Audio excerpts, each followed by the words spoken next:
Good morning, everybody. It's 11:44 a.m. and I will call to order the joint subcommittee of the Austin City Council, the Austin Independent School District Board of Trustees, and the Travis County Commissioners Court. And I want to welcome everybody to Austin City Hall, which is located at 301 West 2nd Street in Austin. And we are meeting in the Boards and Commissions Room. We have a quorum of this joint subcommittee present. So thanks, everybody, for being here and being a part of this. The first thing on our agenda is the approval of minutes from the March 3rd, 2025 meeting. And I'll ask if there's anybody that has any changes or edits that they want to make to the minutes. And if not, Commissioner Trevilian, and it's seconded by Commissioner Shea, move approval of the minutes. Is there any discussion on that motion? Then without objection, without objection, the minutes will be approved. I want to make sure we keep our quorum. Do we have our quorum? Yeah. If I could get Councilmember Velasquez and Trustee, if you could just quickly show yourself on the camera, and Trustee Singh, there you are. Thank you. Then we'll count you as make sure we have that counted quorum. City Hall still trying to figure out mine. I just have audio because I had to call into my phone. Oh, all right. Well, that might be our preference anyway, Councilmember. Thank you. Thank you for being part of it. I appreciate you participating. With that, we're going to go. No problem. Apologize. I was a hiccup here. Yeah, no problem. Technology doesn't always work the way we want it to. But what we'll do is we'll go to legislative updates, and the order that we'll call on folks is we'll start with AISD, Edna Butts, and then Travis County, Julie Wheeler, and City of Austin, Carrie Rogers. Go for it. Okay, good morning. I think, is the PowerPoint pulled up? Okay. So we tracked about 1,400 bills. We're down to about a little over 100 that we need to summarize. And given the time limits, I'm just going to focus on a couple of bills. The first bill is let's see, where do I point this? There we go, the school funding bill, House Bill 2. The legislature appropriated $8.5 billion, and you can see the breakout of how that money is to flow. They increased the basic allotment by $55, and they tied increases in the future to property values. They have two new allotments, the allotment for basic costs and the teacher retention allotment. The allotment for basic costs is different than basic allotment. Yes. Yes, it is. I just want to be clear. Well, and part of the reason for that is because the increase to the basic allotment was $55, and that's not enough for school districts to pay for insurance, pay for utilities, and so forth. They created this other allotment, the allotment for basic costs, so that school districts can pay for certain operational costs. Then they also allotted money for teacher pay raises. So in districts of 5,000 or fewer students, they say $4,000 for teachers with 3 to 4 years experience and $8,000 for 5 years or more experience. For districts the size of ours, it's $2,500 for 3 to 4 years experience and $5,000 for 5 years experience. Districts were concerned that they were not going to be able to give raises to other staff. And so the legislature created the support staff allotment, which is $45 per average daily attendance. The school safety allotment, you may recall that last session HB 3 was passed to require peace officers at each campus and for other safety measures. It was not enough money. It was an underfunded mandate. And so they've increased that allotment. They've doubled it, more than doubled it. So doubled it from $10 to $20 per student and $15,000 to $33,540 per campus. So there's a little bit of funding in some other bills. So just one thing to clarify. Are they suggesting that if you have less than 5,000 students in a rural district, that it is easier to handle students where you have districts with more than 5,000 people? It's an economy of scale issue because they have to pay for, or it's actually, I think it's harder to find teachers to go to rural areas, and so they may feel they have to provide more. Superintendent Segura, do you want to weigh in? Yeah, so the argument, Commissioner Trevelyan, is that the cost associated with salaries to attract staff to rural areas needs to be higher, and they argue against large entities saying that economies of scale should allow us to be more efficient. But the reality of it all is that the cost associated with attracting staff to areas where it's a high cost of living is a real issue that we negotiate with and really wasn't reflected in the legislation or kind of this model. It kind of assumes that all are equal when it comes to cost of living. I was just checking to see if there was some logic somewhere. No. So, all right, thank you. You're welcome. Thank you. Thank you for the question. And I think, of course, like, I think the logic of not needing the urban votes and being able to get the rural votes and still be able to underfund public education as much as possible was probably the most logical reason that it passed in this manner. So, okay, where do I point this? The increase in the allotment for the safety, it went from it went from $10 per student to 20. Yes. So what's the total funding? Because this is to pay for the requirement to have either police or law enforcement in the schools. So what's the total of it, and does that actually cover the cost of hiring those people? So I will give Commissioner Shea, it does not cover the cost. The HB3, the legislation that was passed that school districts are being responsive to, allowed for each school district to implement their own plan. In Austin ISD, we felt strongly that if you're going to be in our buildings and you are going to be armed, you need to be an AISD employee, you need to be trained, you need to recognize that serving students and serving staff in a school system is very different than municipal policing. And so that was the expectation and that we set, and there's a different cost associated with that. Other school districts in rural areas have done different partnerships with the sheriff's department, municipal officers, and so there's a different cost associated with each. For our model, one that aligns with our values, it does not meet or come close to even meeting the cost associated with it. And we do have that cost breakdown for this specific item in the budget analysis later on that we'll show, but it doesn't come close.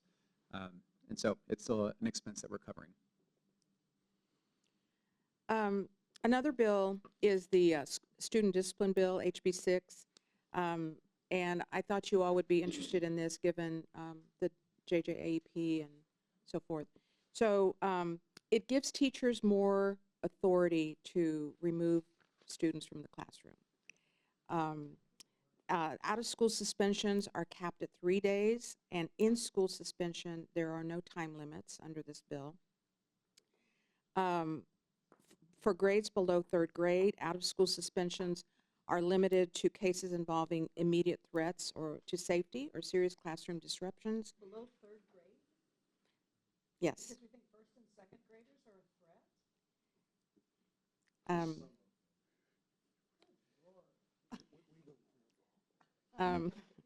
You can't comment on if we comment on everything we dislike about this legislation, we'll be here until next week. Expulsions are no longer limited to just behavior that happens on campus, but off-campus offenses can now result in expulsion. DAEPs can be, schools can establish virtual DAEPs and provide remote instruction and materials, and schools will get funding for students attending virtually who are in DAEP. Parental involvement, school boards may adopt policies to involve parents in school disciplinary placements, and if the parent and the student comply with the behavioral agreement, the student may receive a reduction in the disciplinary placement period. And possession of e-cigarettes is no longer a required removal from class. Education savings accounts, those otherwise known as vouchers, passed. They appropriated $1 billion for the first biennium. It begins in the 2026-27 school year. The voucher amount is $10,000 per student, and up to $30,000 for a student with a disability, and $2,000 for a homeschool student. All K through 12 grade children are eligible if they are legal residents in Texas. And there's been some confusion about priorities. You'll hear some people say, oh, SPED students are the first priority, and then lower income students are the next priority, et cetera. But the priority system only comes into play if there are more applications than there are seats available. And so I've listed there what the waiting list is and who gets priority. And then it's required that a private school, in order to be eligible to receive a voucher, has to be accredited by an organization recognized by the Texas Private School Accreditation Commission, or TEA, and has operated its campus for at least 2 years. And there's a list of eligible expenses: tuition fees, textbooks, private tutors, transportation, computer hardware, software, and breakfast or lunch provided at the school. Other bills, 10 Commandments, these are bills that passed. The 10 Commandments, it was worded very confusingly, if that's a word. But bottom line is that we only have to post the 10 Commandments if they are donated and if they comply with the requirements in the statute for the size and what commandments are listed and how they're listed. And a district may fund its own, but is not required to. So wanted to clarify that. Period of prayer, required instruction on communist regimes in the social studies curriculum, excused absences for mental health appointments, etc. So just wanted to point these out to you. Also, limits on student phone use during class time. Actually, not during class time, actually on school premises. Did not pass. This is almost as important. There were a lot of bills that a lot of us were concerned about.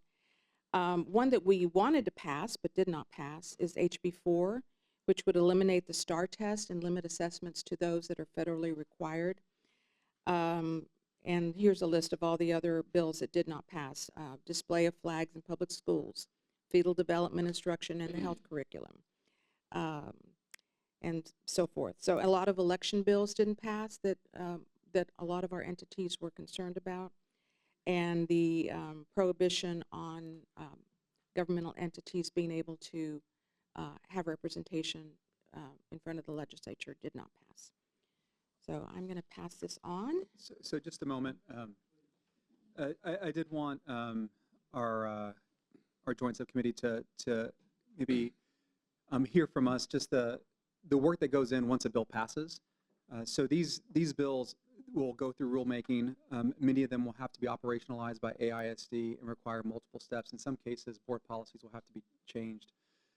And so they may seem benign, but I just want y'all to know that there are many, many steps that will be required for us to be compliant, and each one has a different timeline. So we have put together a planning document that we're going to move through. It will require different updates to the board, and also just kind of communicate out publicly into the entire city, really, of what those changes will be and what they'll look like. An example of that would be the cell phone policy, which is what it's being called. Because there'll be rulemaking around it, and because it's going to have to apply for the entire state, the thought around it is that it's probably going to be very rigid and probably not something that aligns with kind of how we'd want to implement. And so between now and then, there's going to be conversations with TEA and other school districts so that when the rules do come out, we can actually implement them. And so there's just a lot of work that's occurring right now before these actually can be implemented with fidelity within our system, and many, many of them, unfortunately. Yeah. Thank you. Yeah.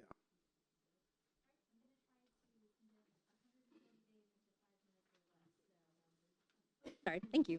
All right, I'm going to learn how to use the mic first, though. Julie Wheeler, IGR officer for Travis County. So let's dive right in.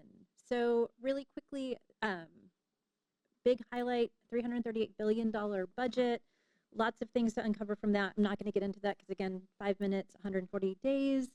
I do want to say that there were over 9,000 bills that were filed, and of those, the county identifies about 2,500 to 3,000 on average that could have an impact to the county. I think the final count on this is, of the 1,200 that did pass, will likely be about 500.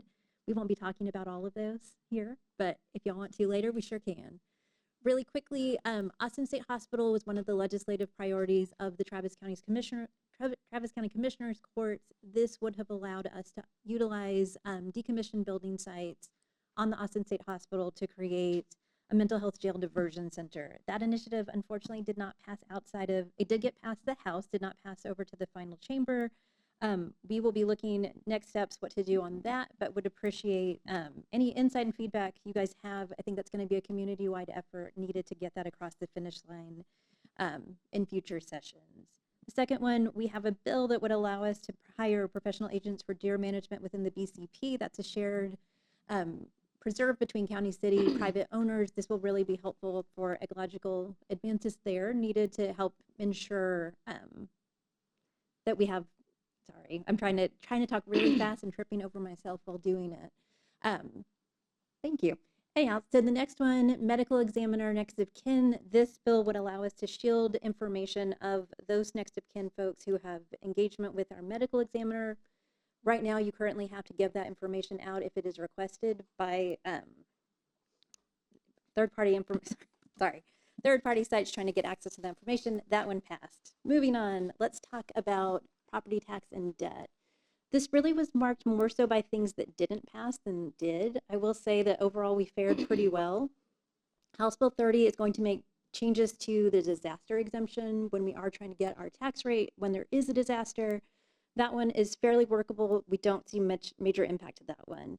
The one that we really did anticipate having significant impact would have been HB 19. This would have made the limitations on our issuance of debt for both certificates of obligation and general appropriation, but this bill didn't make it out of the House committee. So again, this really was a session marked more so by things that didn't pass than did pass. Edna mentioned elections. We did get Senate Bill 2753. This will shift when we do early voting. It's also going to make your registration go into effect much sooner. This will also change not only those periods, but where we have voting locations. So this is going to have a significant impact to our operations. It's both sort of a blessing and a curse with this one, but will require a lot to do with implementation. Senate Bill 16 is the one that we were mostly concerned with. This would have made changes to citizenship requirements when you're registering to vote. Luckily, this one did not make it past the finish line. Justice and immigration really were the two areas that I think are going to have the biggest impact to our community that we wanted to spend a little bit more time on. SB 8 is going to require that we actually enter into 287G agreements with the Sheriff's Department and ICE. The good thing about this bill, and probably the only positive thing I'll say, is that it is going to allow us the flexibility to decide the level of engagement that we have with ICE. The bill initially, when it was filed, would have said whichever program was offered to us by ICE. There are 3 different levels of programs that you could utilize. The one that we're hopeful that we'll be able to go with is the one that just allows us to engage with folks who are already in our jail. But there are much more aggressive programs that you could utilize, which would require deputization of our sheriff's officers to really work as U.S. immigration officers. So again, unfortunately, that one did pass. However, we will be able to gauge our level of engagement within that one. Senate Bill 9 is the other bill that has passed. It has to do with bail. It does remove judicial discretion on who can be given bail now at this point, but those list of charges are, for the most part, violent offenses. Other bills that did pass, SJR 5, which will go to the November ballot. This is the one that goes along with SB 9 for denial of bail. SB 552 is the other one that thankfully did not pass this time. This is the one that would have required that we don't give anybody any sort of probation or bail if you are here without status, regardless of what crime you committed. And so not only would this have been a massive impact to our jail population, this really would have had a chilling impact to the community. So any low-level offense would have become a jailable offense. The last one, let me see, I'm trying to make time. Land development and use is one of the, or land use and development is really one of the biggest issues that we have at the county, trying to ensure that we have safeguards and protections for development that happens here within the county. HB 23 was an effort that would have required the county to basically take a back seat to developers who would have been able to essentially self-permit their own development projects. I think for a city that has built itself off of the great works of Save Our Springs, this really would have had a devastating impact. Again, very grateful this one did not pass.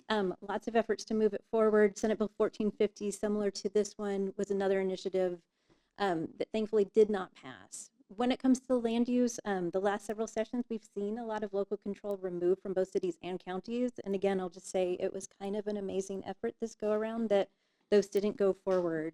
I know that Carrie's going to have a few that she's going to talk about that did move forward with the city, so we will skip to the last one. The last ones that we wanted to discuss before I pass it over are preemption. So last session, the preemption bill that passed did have a great impact to the city, not so much to the county, but they came back and decided they could do better. So decided they would try to rope us in if they could.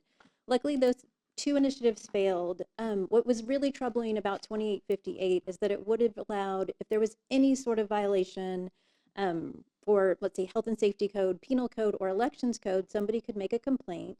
During the pendency of that claim, the AG would actually have enforcement authority that would limit our ability to raise our tax limits. We would not be able to actually set a tax rate. And that, again, that's during the pendency of that claim. And it could be any sort of claim. It doesn't have to be a legitimate claim. You just have to say, I think y'all did something wrong in this.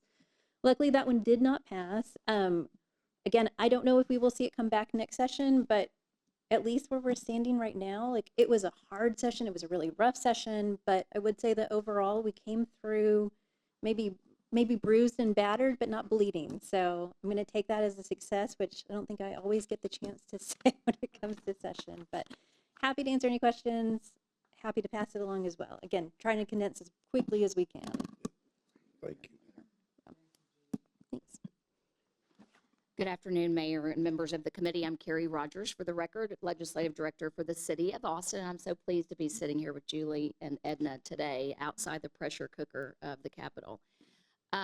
We are going to hit on just a couple of slides here as Julie and Edna covered a few, but just wanted to highlight a few of the recurring issues that we saw this session, and they certainly weren't unique to the city. As Julie and Edna noted, there were a lot of preemption related legislation that passed, that were filed, fortunately did not pass.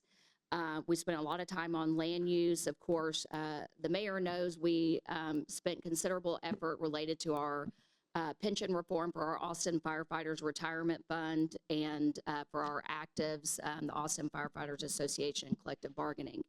A lot of attention on water. If you were around at the beginning of the session, everyone said this was going to be a water session, led by Senator Perry, who had filed a bill to really create a network of water infrastructure across the state and secure funding for that effort. The bill ultimately passed, I think, a little bit of a reduced version of what he had hoped for, but he spent a lot of time during the interim with folks across the state to get that done. Homelessness is certainly a recurring theme here in our community and big cities across the state, and really was a collective lift, I think, with our local government and practitioners across the state to fight back on some of those bills. I'm not going to labor over this. Here we are, 9,000 bills filed. We tracked a lot of them. Our firefighters' pension bill, preemption bills. Here, water, as we noted, Senator Perry's bill. There was a bill that was filed on the House side, House Bill 1523, by our friend Representative Gerdes in Bastrop County, that would have prohibited specifically the city of Austin from advancing a water storage and recovery project. Said that TCEQ couldn't issue a permit to us to deliver that project. And ultimately, through some goodwill, lots of conversation, and the legislative gods shining on us, we made it through the end of the session and are redoubling our efforts in communication and partnership with those folks in the interim. Land use, just as Julie had noted, there were an enormous amount of land use bills that were filed. House Bill 21 was filed early in the session by the Chair of House Land and Resource Management. It was a low bill number. Everyone felt like this was going to be the bill that was focused on getting rid of the traveling HFCs, if you're familiar with that term, the Housing Finance Corporations.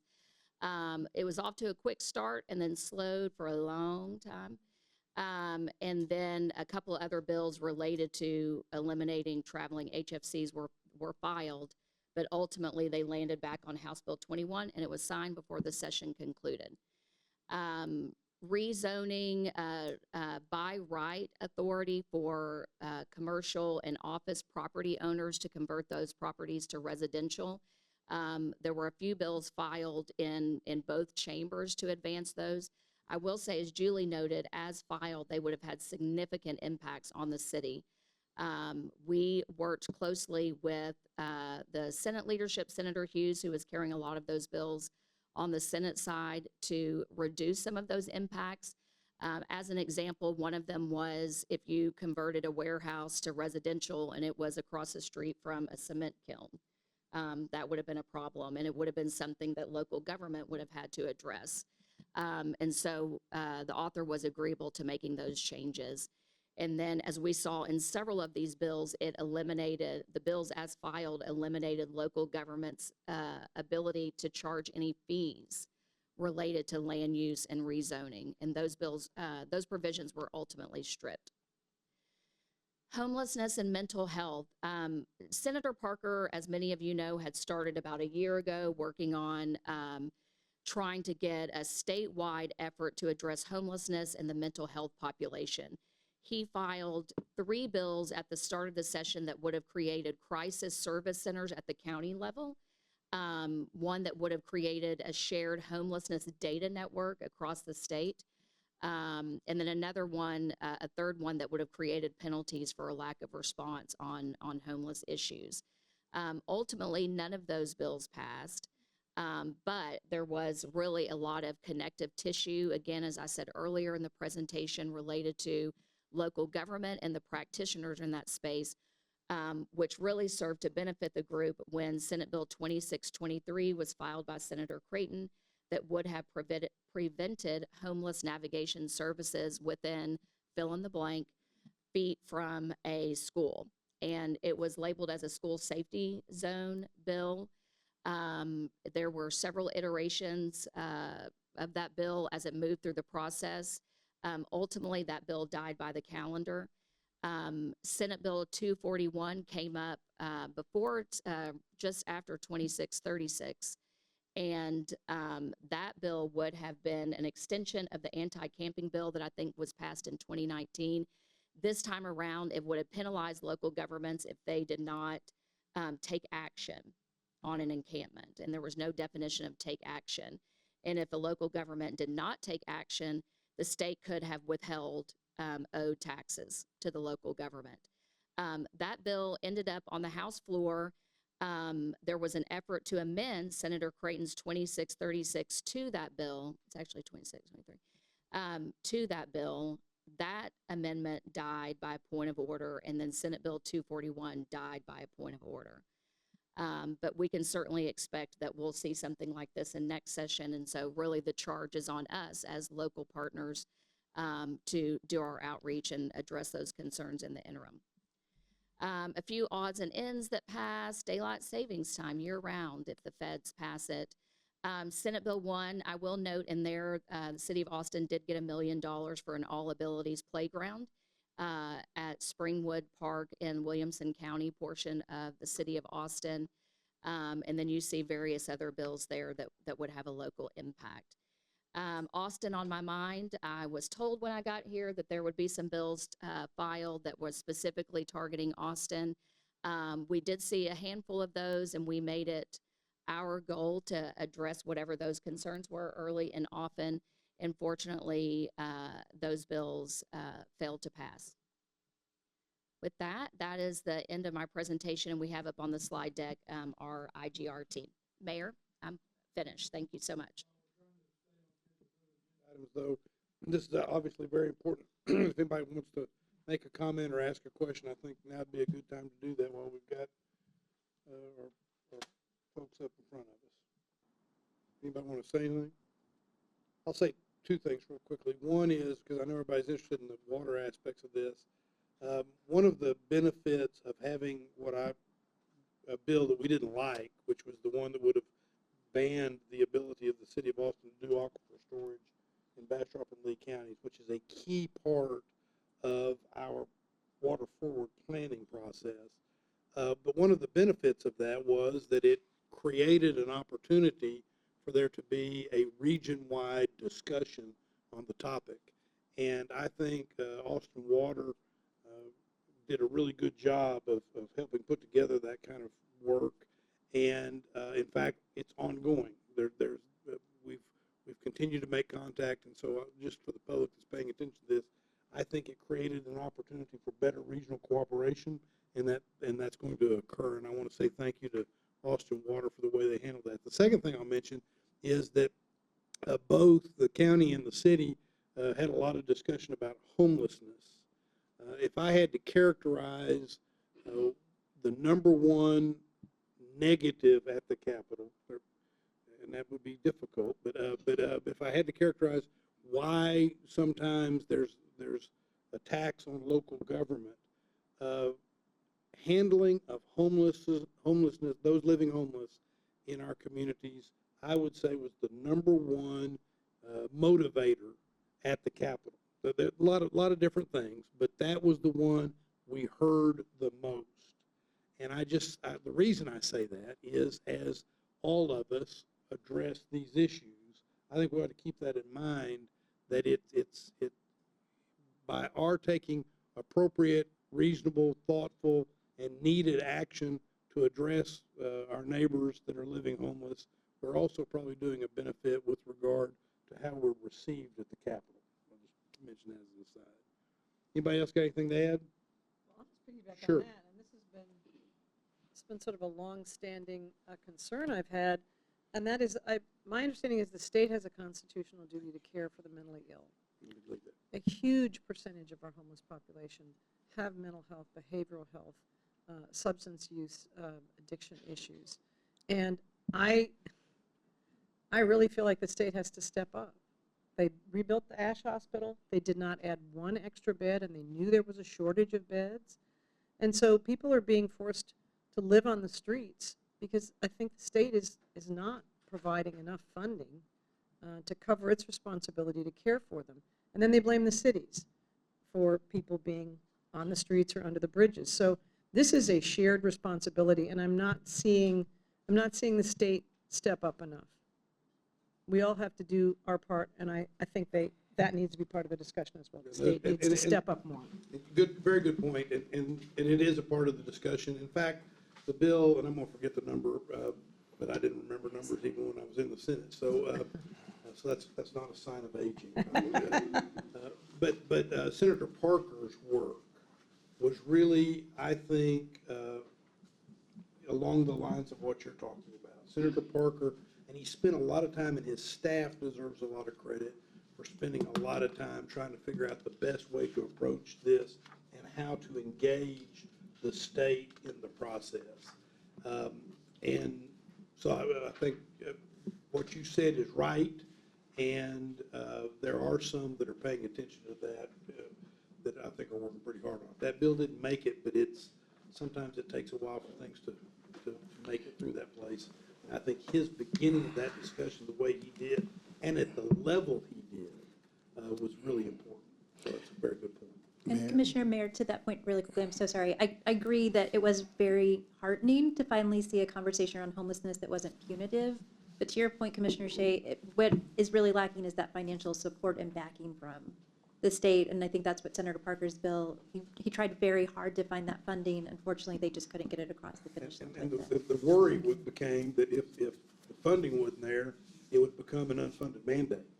And so, and the good news is Senator Parker is a very sophisticated legislator, and he knew that. He knew that was one of the problems. If you create a mechanism that you say you have to do, and then you don't have, with the funding, you may have created more problem. And he, like I say, he's a very sophisticated member of the legislature, having also served in the House as well, so, and thoughtful.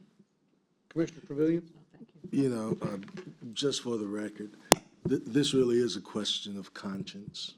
And we really have to do a core issue analysis. We have to understand what our drivers are, and we have to address our drivers community by community, because different community types have different drivers.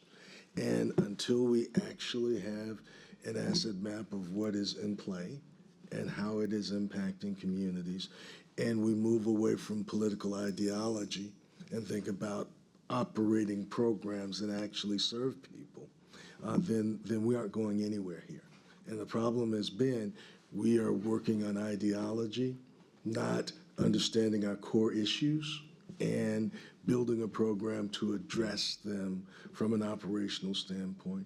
So we have to continue to ask the legislature, and I'm glad that Senator Parker was involved in this, but we've got to move towards a majority. Senator Parker alone won't be enough. But at the end of the day, we have to find the core components and define how they impact us, and encourage other cities and counties to do the same thing, so that when we get back, we're not spinning our wheels again.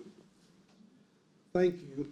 Thanks for what y'all do. Thank you all. wanna- Yeah. Appreciate your work. I will say something brief, that I am, this is the most difficult time for public school districts Absolutely. in the entire state and in the country.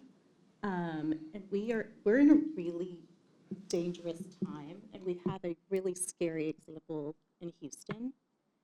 And we can really be the first city that shows people how to come together and protect each other and take care of each other. Something I feel very optimistic about is that we have the collaboration in place, I think, at a level that has never existed before, in our city, or really anywhere else, with our city and our district and our county, and having a superintendent who is from Austin, that we know this city. And I think just us coming together and taking care of each other and making this the best place for kids and families. Because I felt like those reactions to the discipline bill. Oh, unbelievable. So this discipline bill is actually the template of what happens in a TA taken over district. So where the libraries become a discipline room, and you can and they move students in there to watch lessons on a screen, and you can put an unlimited number of students in there. So that is happening in our state now. And so this just makes it very legal and easy to do what is being done, and that we cannot let happen to our kids here. And I think one of the important lessons from Houston is it has not improved student performance or attendance or any other kind of metric that you would use. Was that a goal? Well, that was the stated goal. And who's holding TEA accountable? Yeah, so there are huge problems here, and I think the voucher program is going to make it worse. So it's something we've all got to be very attentive to, and be prepared to do whatever we can. Thank you, Commissioner. Thank you all. Thank you. Appreciate you all. That'll take us to the next item, which is a discussion of budget priorities. And of course, the city and county budgets haven't been proposed yet, so there won't be a presentation with regard to that, but we are interested in the AISD discussion. Thank you. Hello, thank you for having me here today. I am Katrina Montgomery, the interim CFO at Austin ISD, and I'm going to walk us through our budget for FY 24-25, and then so you can see where we are today, currently, how our finances are looking, and then we're going to talk about our proposed budget for FY 25-26. So one of the things we've been trying to do, because we have so many budget years we're working in, and so we want to talk about, this is 24-25, which is July 2024 through June of 2025, which is our current fiscal year. And so when the budget was adopted in June of 2024, it showed that we'd have a deficit of $78 million. And one of the things we've been doing is consistently monitoring how our deficit or how our budget is looking. And so then in January, we had some increases in our budget deficit to $110 million. Some of the things that happened at that point was TCAD, Travis Central Appraisal District, had originally given us our property value growth of 6%. It ended up coming in at 1%, so that was a $14 million decrease in the revenue that we were projecting. So you add the 78 to the plus the 14, you get us to 92 million. And then there were some additional adds that we've been giving, and we've consistently done this year over year where we've given additional funds. And the reason why it's been okay in the past is because our property values were growing, so it could kind of absorb it. And so one of the things we've been talking about is when we're doing this year's budget, it is going to be the budget that we're going to live within. We can no longer continuously have our deficit growing the way that you see the projections on the screen. For March of 2025, we had done a lot of work between January and March. We did a hiring freeze on all positions, excluding special education. We did also our P card, which is our credit card, we did reductions there as well. So you can see from January to March, there was a $9 million decrease. So we were really proud of what we were doing. We knew that the strategies that we were putting in place were benefiting the district. And then in April of 2025, we saw that we had a deficit projection of $98 million. And then we had some more additional requests, and we have some additional interest earned that we have been investing our funds for our recapture payment. And so then that says in April of 2025, our deficit is now projected to go down to $97 million. And then we just closed May's books a week or so ago. And so then you can see there that our deficit is $95 million. And then we have a maintenance tax note, which is what we've done to take our regular day-to-day operating expenditures, and we can capitalize those. So that's for an additional $2 million. So as of the end of May, it's showing that we have a projected $93 million deficit. So we want to be clear, like we know that there's still work to be done, but what we hope to show on this slide is that we're doing the work. We didn't just stop at the $110 million and say, oh, we kept working. We're getting this deficit down to $93 million. The projection is when we close June, the deficit will be down to $90 million. So again, there's still a lot of work that needs to be done, but we are making some great headways in reducing our deficit. Yeah, Katrina, one point I want to make to the subcommittee is that, we passed our budget on June 20th of last year. We knew that we had work ahead of us, and we did that work. We've cut, probably close to $60 million. The challenge is that every time we cut, there's a competing expense that was unknown at the time. Katrina just mentioned property growth, right? 6% to 1%. 6% is adopted budget. We get 1% in August. Our fiscal year is in between. And so that is a $15 million swing. And then you think about SHARs. I'm sure y'all probably have heard about this, but the federal government, arguing with the state, really kept us from being able to get reimbursement. So our budget went from $16 million to $4 million. So a $12 million swing against us. And so that's kind of been the challenges we've had over the course of the year, is just every time we take a cut, we end up having to offset it with a budget that was unknown to us, with something that occurred kind of outside of it. And then the last thing I would say is special education. As you'll know, that we've been tackling the TA agreed order. The contracts in place over the last 2.5 years were needed to address that issue. And now that we have largely addressed it and moving to a place where we're past the TA agreed order more than we are in front of it, it's been hard to get off that and get the system to kind of recognize what the future state needs to be for AISD.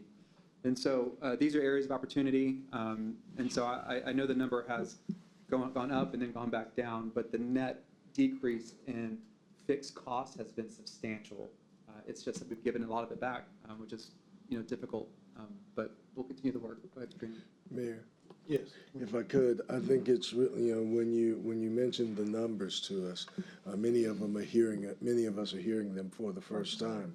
And it would be good to have a Delta report, something that tells me our starting point, and then something that tells us what has changed between that budget being passed and our reality today.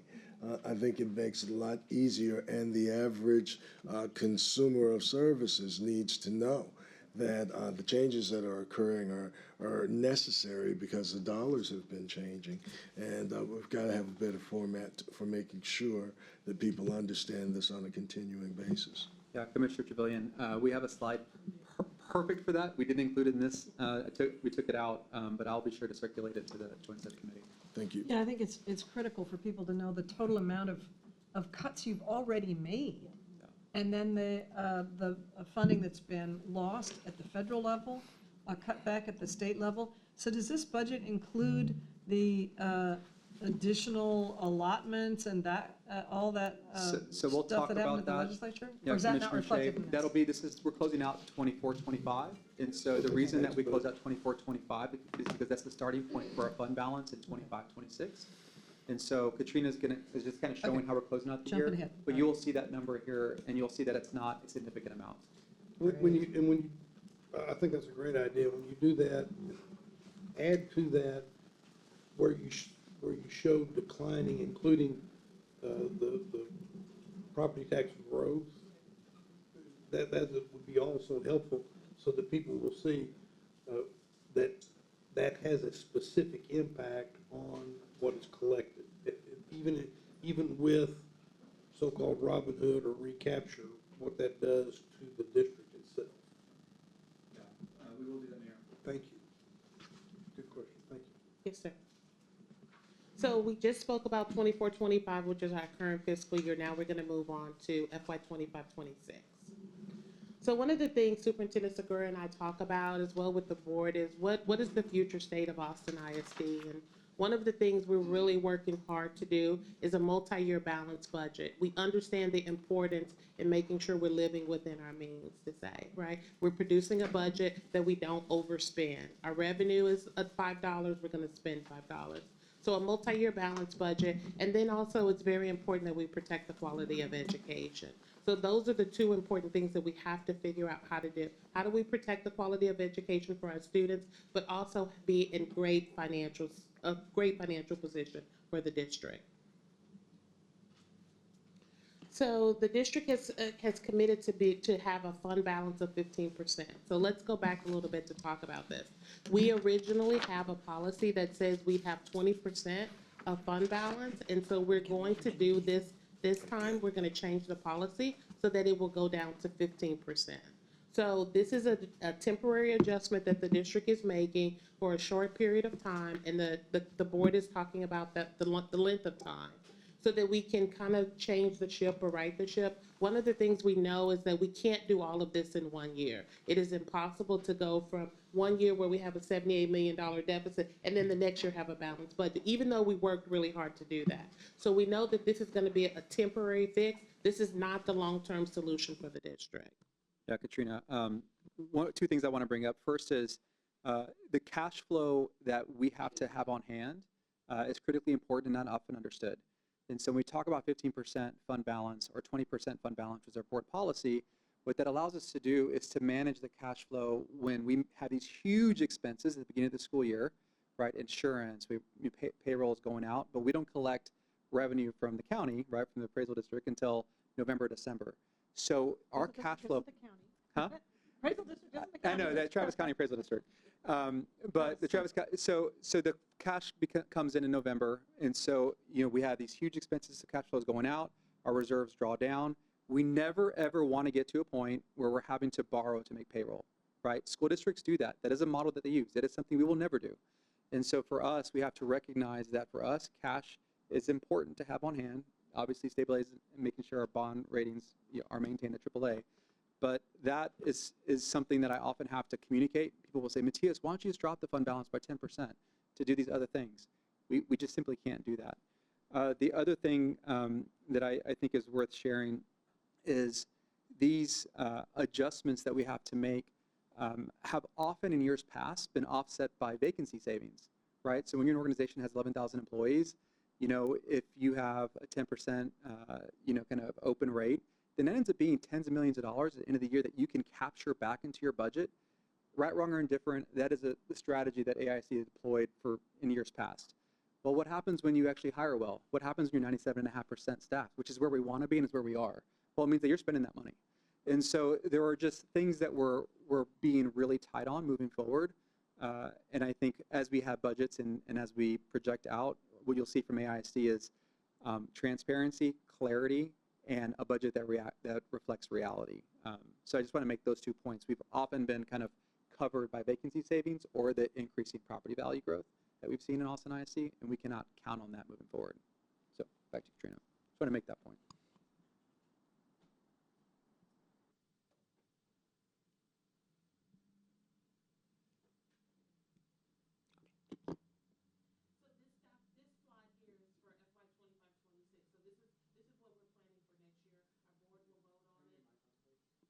Thank you.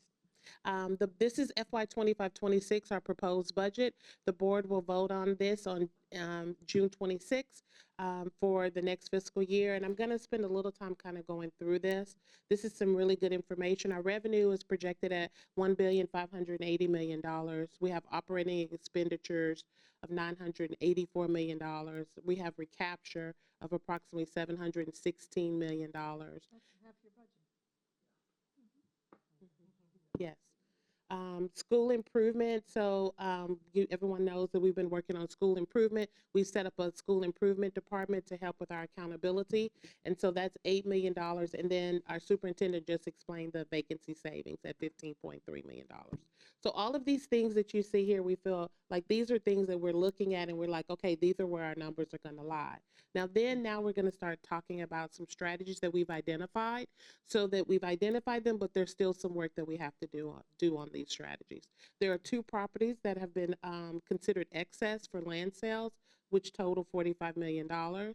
PEIMS reform, that's how we report our information or our data to Texas Education Agency. There are some ways that we can improve that. We can be a little bit more, review the data, make sure that we're looking at the information and we're validating the information. So that's an additional $1 million.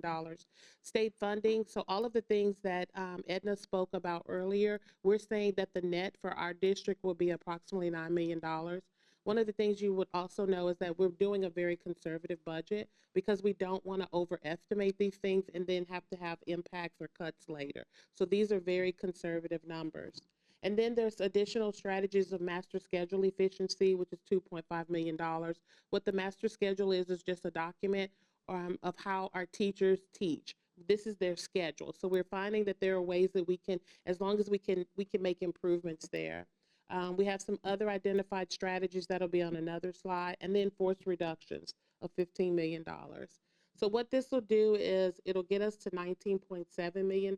That'll be our deficit, but it'll keep us at 15.21% fund balance. Now I want to go back up to the forced reduction. So what a forced reduction is we want our deficit, we've said that we want our fund balance to be at 15%. So to get it there, how much additional money do we have to go in and reduce? And that's the line item that you see there for forced reductions. Katrina, I just want to make one point. It's that there are strategies that are occurring right now within Austin ISD that are very painful. One of them that we'll talk about in a moment is central office reduction. We've been going through, and I think we just have to acknowledge that, many years ago, AISD had around 80,000 students, now we're around 73,000. And there is every single person in Austin ISD has a role to play. They contribute to the learning experience of our students, but we can no longer be everything to everyone. We have to really think about systems becoming more efficient, and we're having those conversations now. So as Katrina said, these strategies have been identified, but they're all being worked through. None of them are about to start. We've been working on them, and we're near completion. And so I just think it's important, in case you hear in the community around movement in central office or any changes in staffing, where it's coming from, and that's coming from me. The next column is, so we just talked about our general fund, which is the biggest part of this. And so we're saying that we're going to submit to the board a deficit of $19.7 million. And then it'll get us to the 15.21%. Then we have our food service, so we keep that completely separate from our general fund. Our food service department is saying they're going to bring in revenue as well as their expenses, so they're not going to have to borrow from their fund balance. So that's really good for the food service department. And then separate from that is our debt service fund. And so our revenue for debt service fund, our revenue is down now because of property values. Property values is, as long as the property value decline, our revenue will decline for our INS, interest and sinking fund. So the revenue is projected at $234.7 million. Our operating expenditures is 282, and so that leaves us with a deficit of $27.6 million, of which we will pull from our fund balance. Our debt service fund balance is very healthy, and so we feel comfortable with making this change for next fiscal year. This document here is changes in general fund. This just shows where we were on our adopted budget by function versus our recommended budget. One of the line items I will point out is it's near the bottom, the third row from the bottom, 91. That is recapture. So you could see in FY24, we're projected to pay $821 million, and that happens in August. So we've invested our money to keep it in the bank so we can get the best, maximize our interest rate. But $821 million is the payment that we'll make in August for this current fiscal year. But for our FY25-26 budget, we're estimating that's at $715 million. And I want to be clear, the reason why it's going down is because our revenue is going down. This is not additional money that the district gets to keep. So I want to make sure that everybody is clear on that point.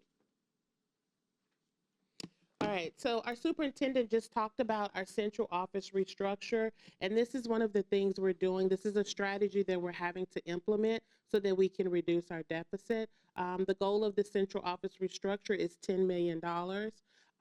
The goal is to fully achieve the district goals. The superintendent has been meeting with his cabinet members as well as his leadership just to talk about what do we need to do this as effectively as we can. So the realignment includes eliminating positions. There will be some people who will be reassigned. There will be new reporting structures and cross-departmental alignment. The superintendent appointments with the focus or administrative executive level positions, and reducing the superintendent report. So these are all of the goals or what we're trying to accomplish with this reduction. And so we have a timeline at the bottom because we don't want people to think that, oh, this just happened yesterday and now. This is things we've been talking about. So when this is a last step, I want to be clear that we've been talking about all these strategies. We've been working at strategies. The amount that our superintendent said, we've reduced over $64 million just this fiscal year. So we've been doing the work. This is another strategy that we wanted to prevent as much as we could. So in May, the superintendent had a meeting, a budget update with his executive leadership team. And then May through June, our superintendent had planning meetings with his senior cabinet as well as other leaders. June 5th, a letter was sent. A new timeline was communicated to central office. June 18th, that's the day where all employees will be notified by letter. But prior to then, they should have a conversation with their leadership. So we want to make sure that we're doing this with as much care as we can possibly do this. And then August 1st is when the employment changes take effect.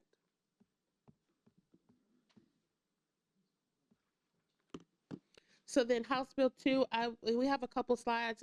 Edna did a really good job going over these. So House Bill 2, we know that there are mandates that we have to give rate increases to our teaching staff. And so in July of 2025, this is just a timeline, July 2025, we will consult with Ed Austin to finalize our compensation plan. August 21st, the board will vote on approval of the compensation agreement. September 15th, the compensation letters go out to employees receiving the increases. And then September 30th, new rates and retro payments will be received in those employees' paychecks. Yes, sir. This is really from page 9 more than page 8, but have we been able to develop any type of risk assessment based on where our dollars are having to come from? So that we identify the cuts that we have to make, okay? What risk does that create among our student learners and our workforce?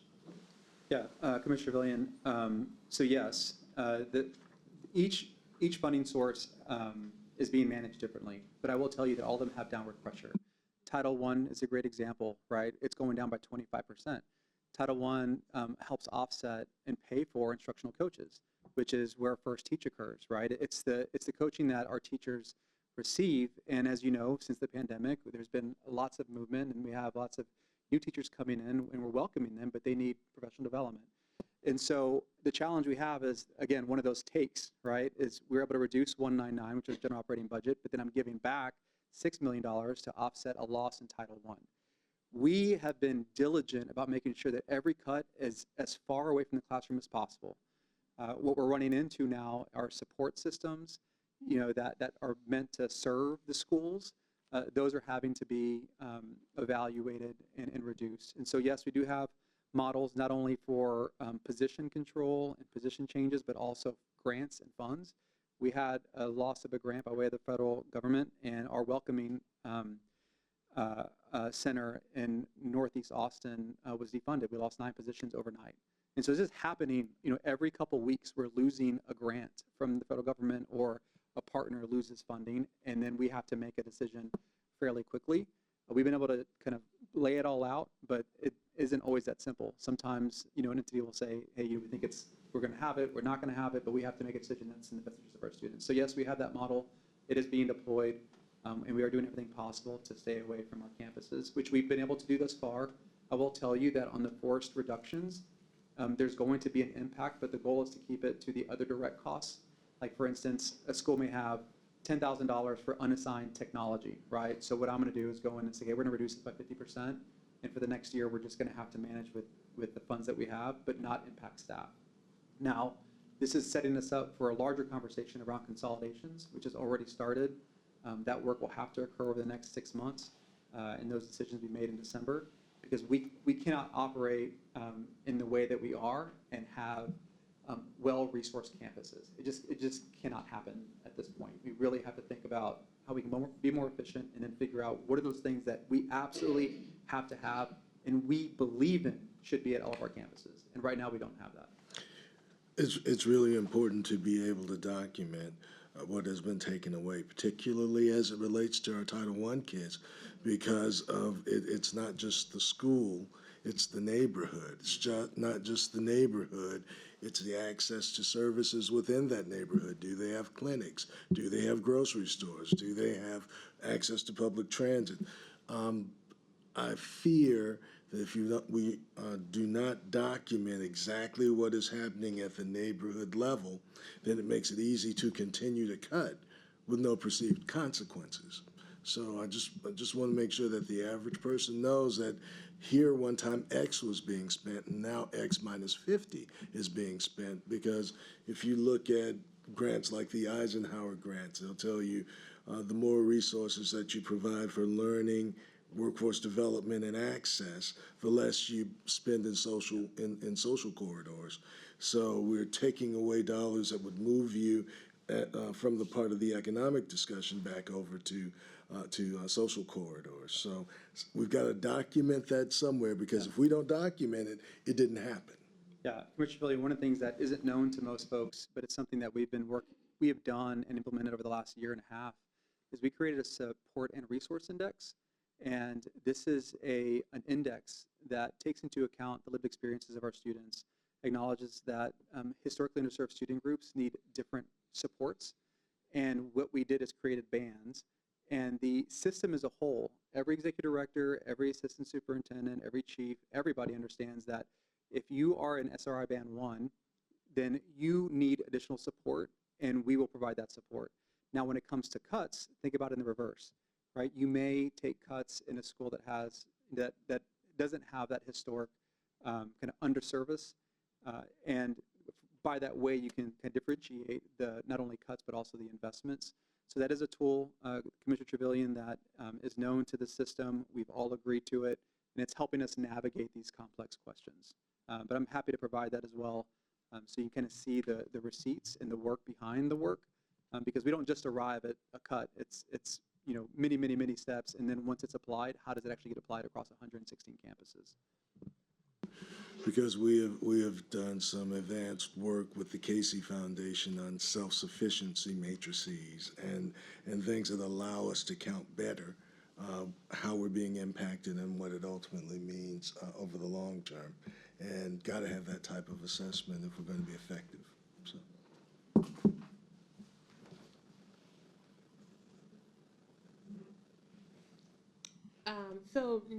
We have a slide here over school funding bill, but Edna has done such a wonderful job with that, so we'll skip that. So next steps, June 26th, our budget hearing with our board to adopt our budget. And then in July 25th, we're gonna start making sure that everyone is aware of this, is we get our final certified values from TCAT. And so that can have impact on our budget.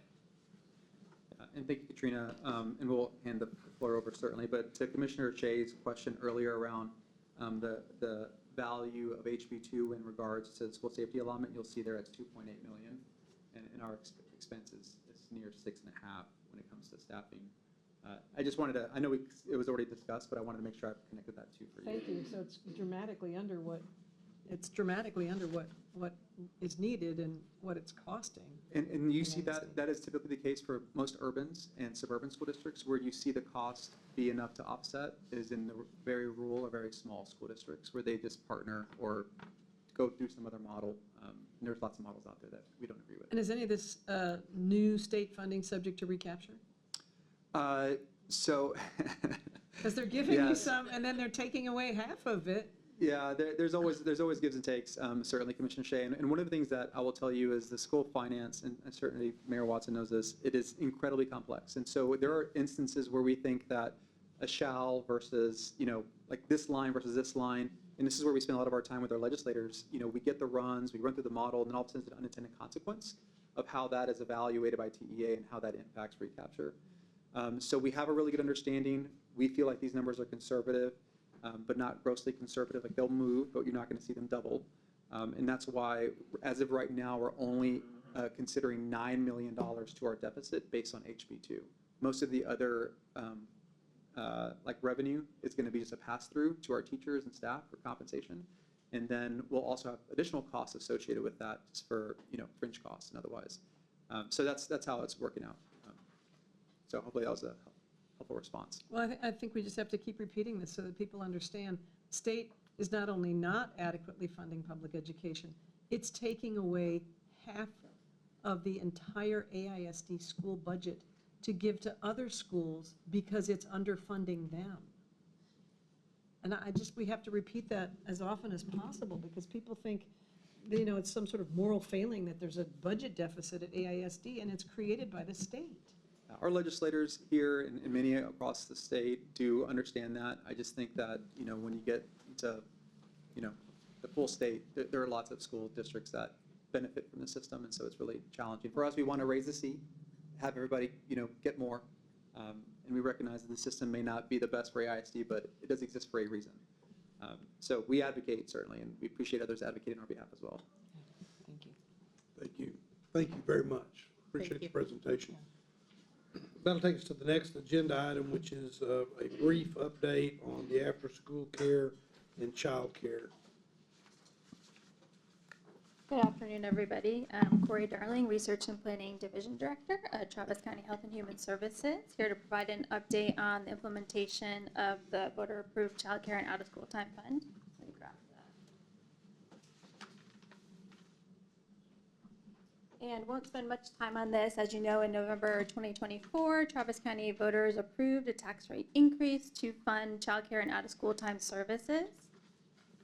And also just included the strategies here. Have shared these before with this group, but these were the 4 strategies that were developed as part of the proposal for the voter approved fund.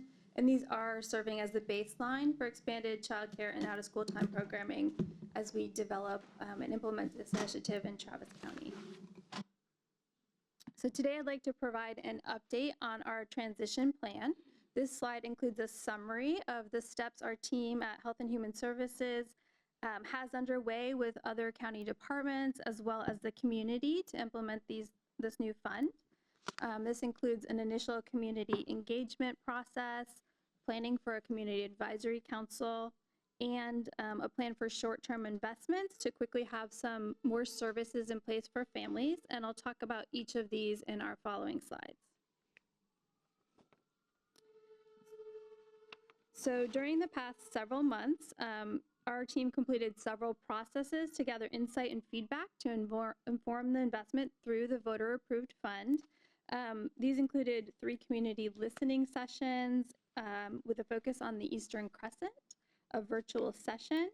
It also included 10 stakeholder group sessions, including with providers, community coalitions focused on childcare and out of school time, and with families. And finally, we conducted an online survey that was broadly distributed through electronically, through social media, and through in-person outreach at several events. And we did collect over 200 online surveys. We partnered with a variety of community organizations to host sessions and to help us with the outreach on the survey. And so wanting to thank all of those partners that assisted. Right now where we are is we are finalizing our data analysis, and we're working on developing a summary of the community input results, and we will use these results to inform our program policies as well as upcoming solicitations. We are also continuing to build on this initial community engagement. Really, this first effort was just a first step. And so we are going to be welcoming new communications and community engagement staff who will continue and deepen these efforts. The startup of a community advisory council will also be a key component of ongoing engagement. Our team did conduct some best practice research, both community advisory councils here in Travis County, as well as children's funds across the country, and are using these best practices to present a recommendation for a community advisory council. We actually presented this last Tuesday on June 10th to the Commissioner's Court. And so in the next several slides, I'll share some more details of our proposal, which the court did approve us moving forward with.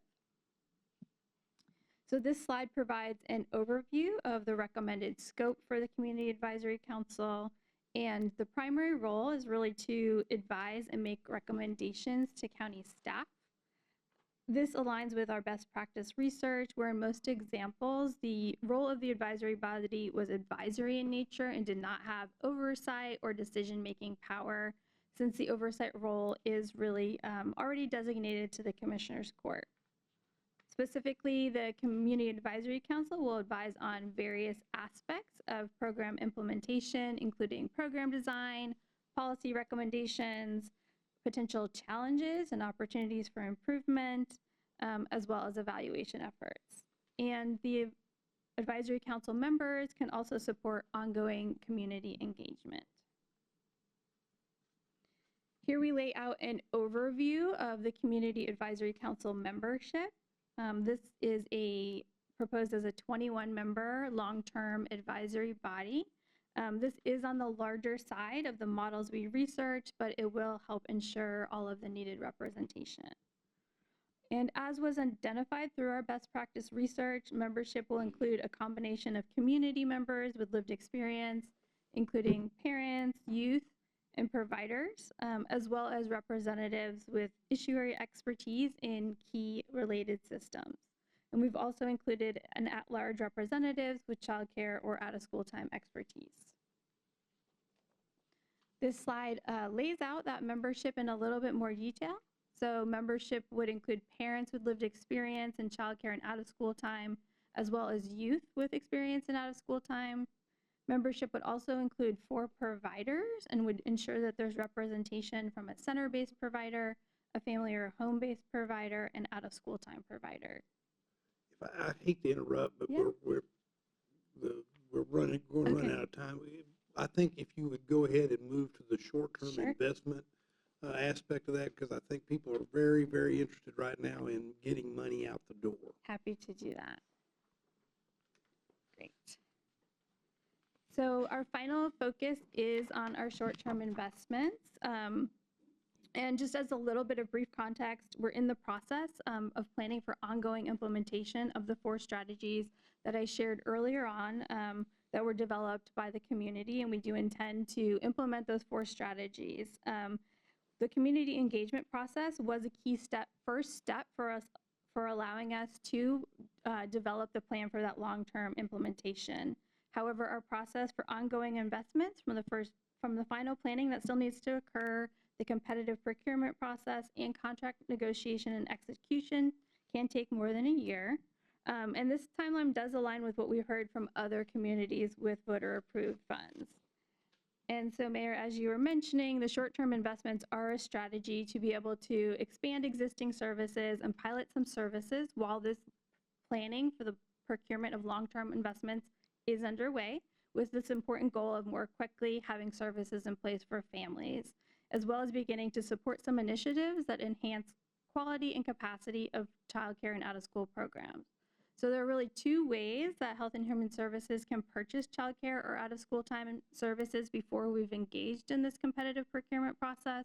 And the first is to work with organizations that the county already has a general funds contract with for childcare or out-of-school time services to expand their contracts and serve more children or youth.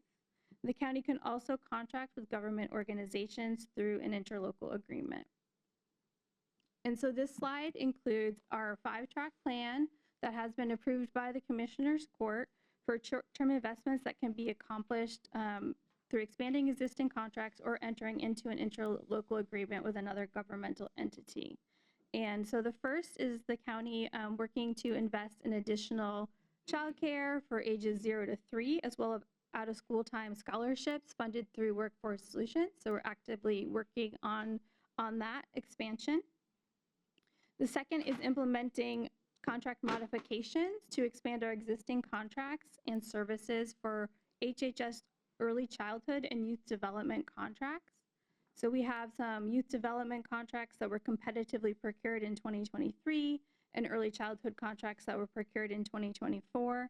And so we're going through a process to expand those services. In order to do that, the services must meet the ballot language for the voter-approved fund. And we have notified the contractors of this opportunity. We're in the process of implementing a review process related to making sure that these contracts meet the criteria. And then for services that do meet criteria, we can add funding from the voter-approved funds to the contracts that will allow us to purchase more of the same services and serve more clients, add classrooms, and add sites. The third sort of track of the plan is to negotiate time-limited interlocal agreements with the 4 school districts here in Travis County with a high number of 4% of economically disadvantaged students. So that's Austin AISD, Pflugerville, Del Valle, and Manor. We're in the process with working with all 4 of these school districts to begin to develop work statements and budgets for target approval by the Commissioner's Court this summer prior to the beginning of the next school year. And then the last 2 items, one is to explore City of Austin interlocal agreements that the county and the city can partner together to provide more services.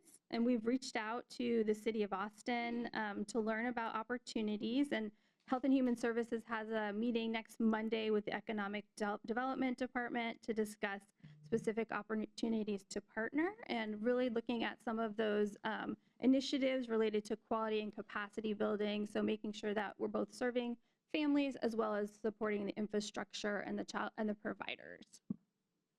And then the fifth and final track is that looking at a gap funding mechanism to make providers whole given the true cost of care.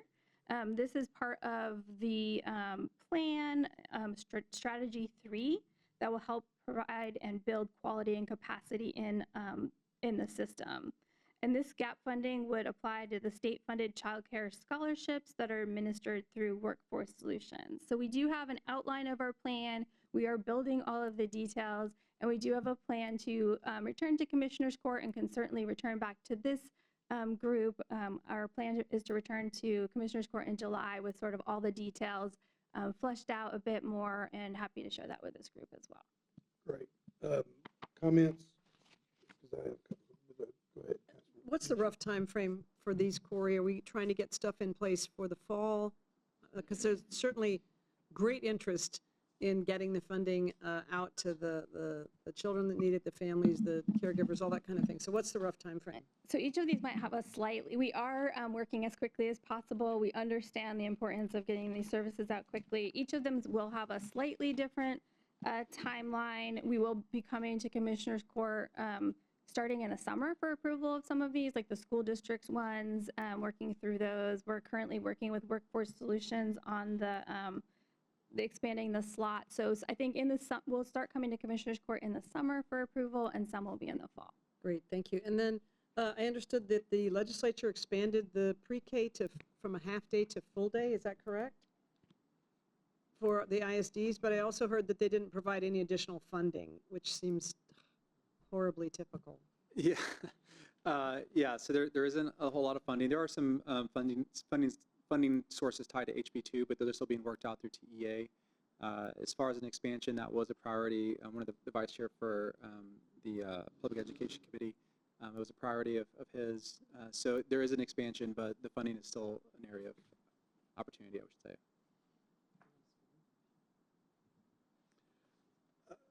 Can we go back to the slide that showed, I guess it was your last slide?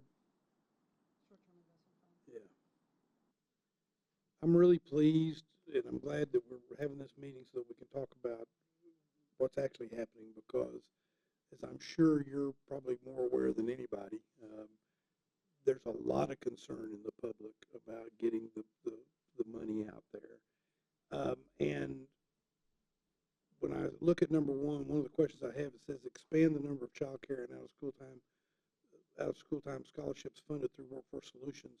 What is the status of just getting the current contracts with Workforce Solutions part of what I think voters saw was the opportunity to create a fund to help pay for what already was there, especially when we see a county budget and a city budget that with for example, the reduction in property growth, property tax growth, things like that, that's going to have an impact on the budgets that were already funding certain things like the workforce, what was going on with Workforce Solutions.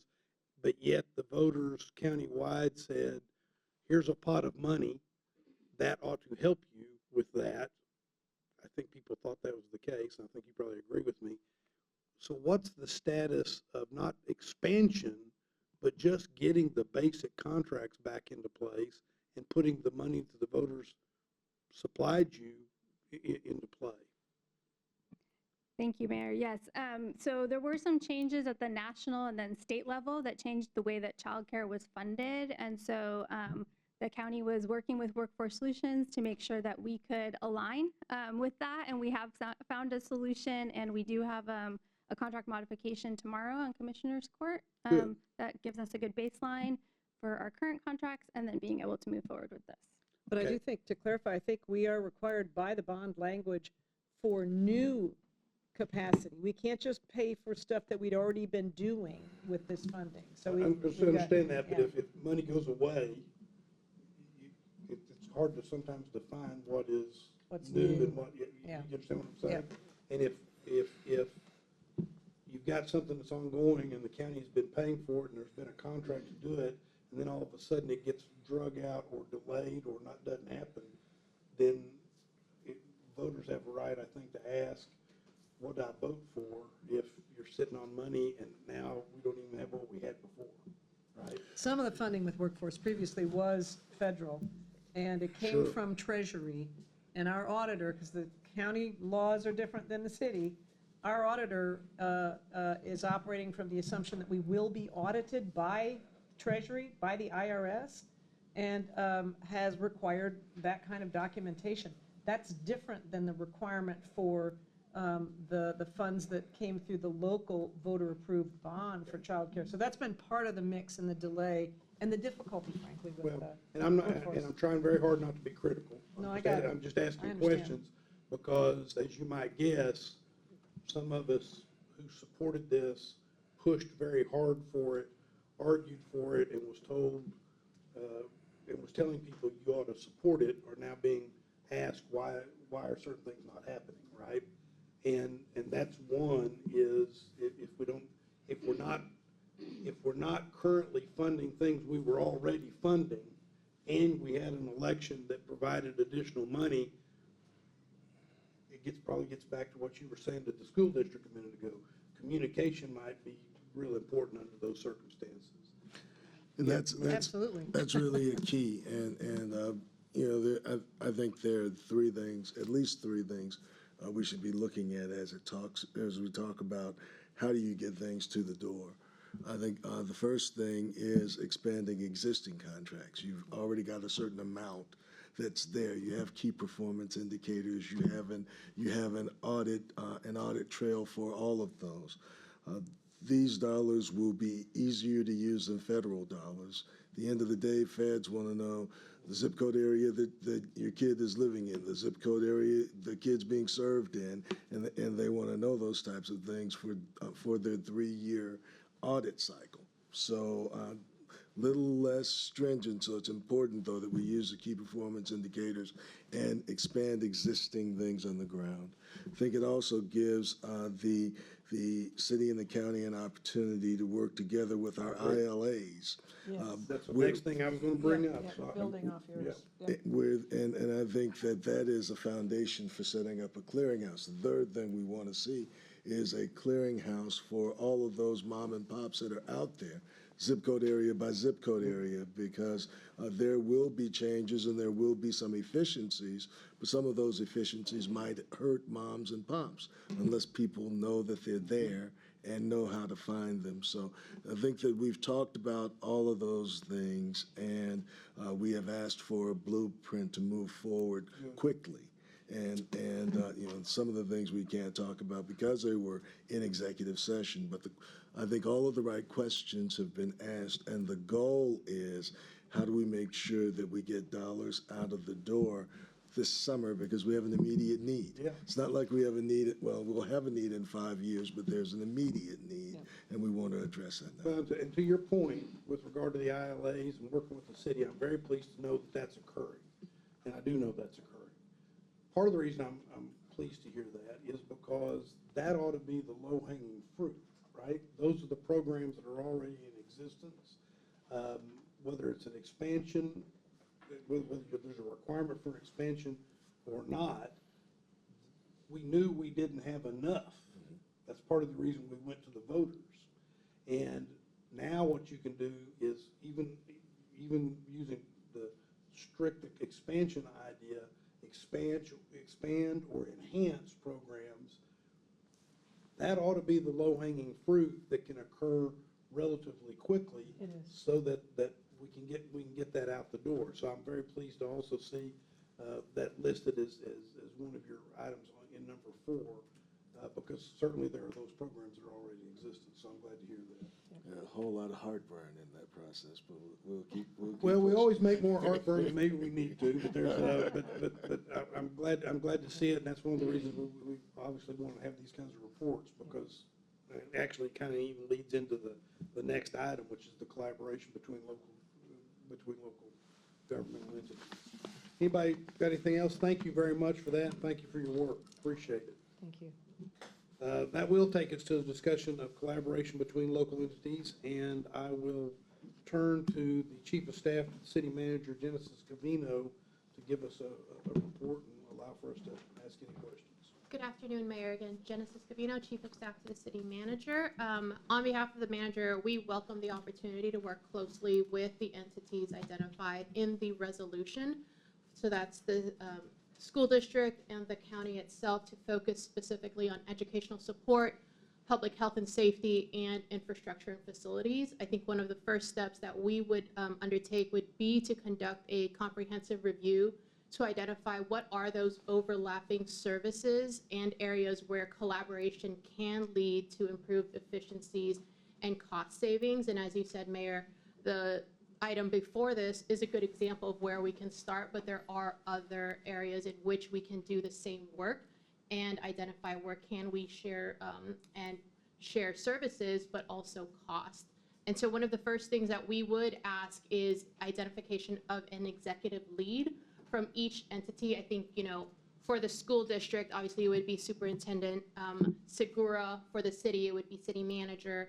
And then for the county, we would ask for someone on your end, similar to the level of the manager or the superintendent, who could help shepherd this work across the different departments or agencies within your entities. Sorry, So we'll commit to doing that, and there are a couple of structures that we can work within. We have a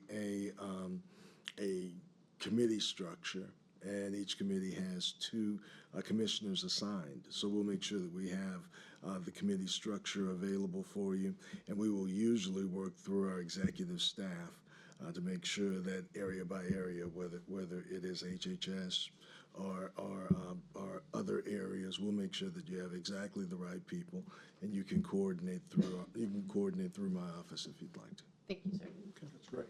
And for those that might be listening that don't know, I'm probably everybody here knows, what happened is that the city of Austin, we passed a resolution. I was one of the co-sponsors of that resolution. Councilmember Alter was also on that, and we had been having discussions, kind of generalized discussions about how we could look as local, particularly in tough budget times, where you don't have some of the same luxuries as we've had in the past. And goodness gracious knows if anything has happened in the last 2 hours, we've talked about tough budget times. But the point being that we look at how we can save money for the taxpayer, because if you have a joint facility, or if you are going to, parks is a good example. If you can jointly do something with parks, you might not have to do individualized between the governments, and you save taxpayers money. If you can expand programs that are efficient and effective programs, but you add to those programs, you might even get additional cost benefits as a result of that, things of that nature, if we can do those sorts of things. And so this committee, this intergovernmental committee, seems like the perfect place for us to begin this conversation. And we talk about it a lot, but now let's try to put some meat on the bones. Well, and there's precedent for it. And in your previous administration, one thing that we did when I was staff at the city was, if the school district was building a school, for example, we might work with them to see whether that is a good place to put a community center. Pickle and Virginia Brown are one example. Overton and Turner as another example. I think there are a number of opportunities to look and see whether it's a school district, whether it's a city, whether it's a county, there are opportunities to work together. We have been putting together town hall meetings on that basis. How do we find those things? Something that we did at the Texas Performance Review as well. So I think that there are ways to work smart, and then to recognize how we are all designed and funded as well, because there's some things that we've been kept out of, land use, for example, where I think that it's important to have that conversation and to recognize that even though we've been pitted against each other in many instances, I won't say at the legislature, but it's important for us to work together and serve our constituents to the best of our ability. So certainly very interested in following up. And you showed your age by being the only person in the room that remembers the first iterations when I was married, but it's okay for you to show that age. Well, and also Yes, when my colleague worked with John Sharp at the Yeah. Performance Review. See, that's really old. That is going back to the archives, but they had a proposal for joint use initiative. That's right. Where the cities, the counties, and the school district would work together. And actually the city, when I was on the council way back, the city did do that kind of cooperation with the school district. I think they still do on school district playgrounds and city park areas. Stacy Park is one example of that. Yes, we can always do better. But I will point out, I think we have a very good model for existing shared, especially with the city, both practices and funding, and those are our interlocal agreements. We're already paying significantly on our joint efforts. So the Austin Travis County EMS is a great example. The health department is another great example. So we've got some good existing models where we're already paying substantially along with the city on these shared services. So let's put it on steroids. You want to say something, Superintendent? Mayor, I guess what I would say is, I've worked with the county for a long time, for the city for a long time, and I think that I'm really encouraged with this exercise and this effort. But I maybe would caution us about going back to what we've done, just because I do feel that there's going to be opportunities if we just think about what we would like to be opposed to kind of where we are, given where we want to go. And I'd also be interested in, as part of this group, hearing from the city manager's office or for whoever is tasked with bringing about best practices from elsewhere in the country. Because there is a lot of overlap. I've seen the efficiencies be identified in capital improvements when it comes to the school district, but not necessarily in operation and maintenance. And so for our annual budgeting process, the building the school is not in that budget, but that's where the partnerships typically come in, right? So I'm encouraged. I'm excited to do the work. I'll be a champion for it, and happy to be part of it. Good. Great. Anything else? Yeah, I just want to share and piggyback as well, and kind of wanted to share a story when I was hearing about the Travis County initiative and your Prop A that passed when we were going to get community feedback from Dobie Middle School that has 40% absenteeism. And the community is really generous in answering questions and of why do you think this is? And so many families and educators identified that sometimes, when we think of young children that's what we think of it affecting them or affecting a parent that needs to go to work. But a lot of our kids who are just in like 6th, 7th, 8th grade are staying home from school if their parent needs to work and there isn't childcare for a younger kid. And that was listed multiple times. So like really going out and talking to people, if you learn a lot. So just really wanted to share that and what a major impact this will have, not just like on young children, adults in our future, but really they're still young, but our kids who are only, in 6th grade. So we're really, really excited about the work. Mayor, just to piggyback on that, one of the first state responses to welfare reform was a program put together by John Sharp called Family Pathfinders.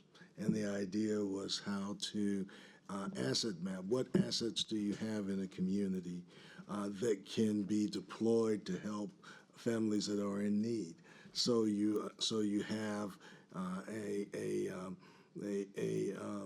Dream Together 2030 that has pastors that are white and black and Hispanic as well, that are already working together and committed to work together until 2030. You have an African American Harvest Foundation. So you look at an area, you identify all of the resources that are there, and then you convene to make sure that one knows where the other is. So there are things that we can do. It's certainly complicated. Certainly, when you look at the work that was done for Webb by the Austin Project some years ago, putting together resource maps and making sure that people knew how to get to them. There are best practices to get to all of these things. We just have to make sure that we identify and source the right professionals to make sure we're addressing our primary needs. So. Good. Thank you. And thank you for taking lead on this and helping navigate it for us. Yeah, we'll really look forward to appreciate that. working with y'all. That'd be great. And I do just have to give a huge shout out to the city of Austin for taking the lead for several years to develop the plan for the child care initiative, and ultimately came to the county to ask us to carry it to the voters because it covers a larger area, covers more Makes people who genuinely need the assistance. So Makes sense. shout out for all your work. Appreciate you saying that. Thank you. With that, we'll go to the next item, which is to set some things for future meetings. One would be unfinished business and any new businesses and I would ask if anybody has something that they absolutely know they want to put on a future agenda other than the way we've been doing this. If anybody has something they want to talk about right now. And the other is future meeting dates. Our next meeting will be hosted by AISD, and as I understand it, and what you all ought to do, instead of us trying to go through all the dates, They actually provided me with a list of dates just for the city part of it. And since we can't even get that worked out, what you're going to do, everybody pay attention, because what will happen is somebody, your staff liaison will make sure you know what dates we're looking at, and we'll try to set those in whatever. I would hate to be the staff liaison to try to play that game, but thank goodness I'm not. Yes, yes. But with that being said, unless somebody's got something you want to add, there's nothing else on the agenda. We are right on time, and I congratulate us for that. And with that, without objection, this joint subcommittee of the Austin City Council, the Austin Independent School District Board of Trustees, and the Travis County Commissioners Court is adjourned. Thank you all. It is 1:24. Thanks.